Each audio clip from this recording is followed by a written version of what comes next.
It's massive. You can't really quantify it actually, because it's history in the making for the football club, and you can't really put a measure on that sometimes. I think you know, certainly for everybody, the thought of a small club such as Ferriby Utd going to Wembley, playing in the FA Trophy final, steeped in tradition with some unbelievable clubs having played in that before. It's just a privilege really to be in this position. We're doing this interview. Behind you, you've got the shirt that Ferriby wore in 1997 for the FA Vase final.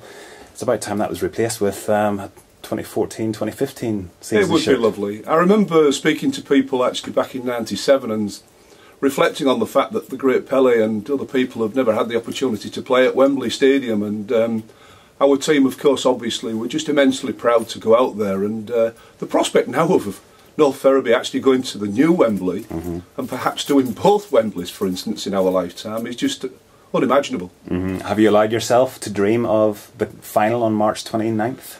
I think you do allow yourself to dream, you have to, and I know I've said many times before on record actually that if you don't have dreams you don't have anything. You've got to have dreams in order to make things come true, but at the same time you've got to be realistic, and you know, I'm always been pragmatic and thinking in terms of keeping feet very firmly on the floor. We've got a huge task ahead of us still, and you know, there's no doubt about that. Bath are going to be in exactly the same position as us wanting to be at Wembley, which will make it incredibly difficult. But there's absolutely nothing wrong with having those dreams. And just a word on Billy, the job that he's done as manager since becoming North Ferriby manager. He's done a fantastic job, hasn't he? Absolutely incredible.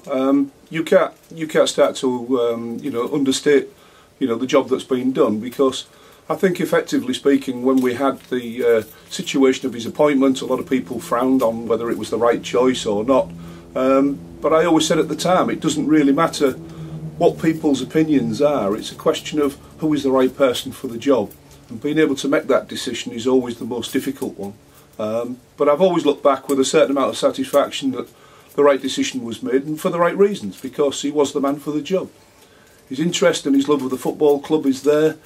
As a player previously, I think if you cut him in half, he's green and white, and you can't pass him a higher accolade than that.